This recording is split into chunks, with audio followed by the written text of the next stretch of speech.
আসসালামু আলাইকুম। সবাইকে নতুন বছরের অনেক অনেক শুভেচ্ছা। সবাইকে হ্যাপি নিউ ইয়ার। ডাক্তার সাহেব একটু আস্তে দিয়েন। যাকে দিচ্ছি সে কিছু বলছেন, আপনি বলছেন কেন? খুব ভালোবাসি তো এজন্য। নতুন বছর এক নতুন আমিকে দেখবেন ইনশাল্লাহ।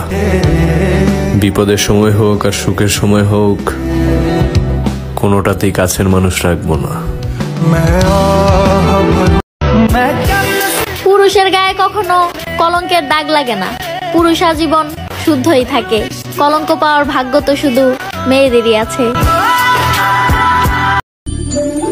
খালা কখনো ফুফু হয় না, আর মামা কখনো চাচা হয় না। খালা আর মামাদের ভালোবাসা থাকে মন থেকে, আর ফুফু আর চাচাদের ভালোবাসা থাকে বাবার অবস্থান দেখে।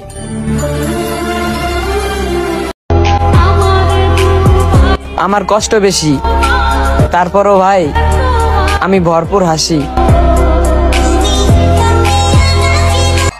আপনি আমার হারালে শুধু একটা মানুষ হারাবেন না, বরং হারাবেন একজোড়া প্রার্থনার হাত, মেলা যত্ন আর এক বুক ভালোবাসা। আপনি আমার স্বপ্ন ছিলেন, ছিলেন এক আকাশ পরিমাণ আশা। মানুষ ভালোবাসা দেখায়া দিন শেষে জমায়া রাখা ভালো থাকাটারে কায়রা নেয়।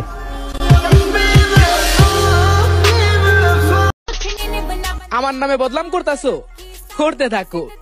এইসব ছোটখাটো কাজ ছোট লোকরাই করে।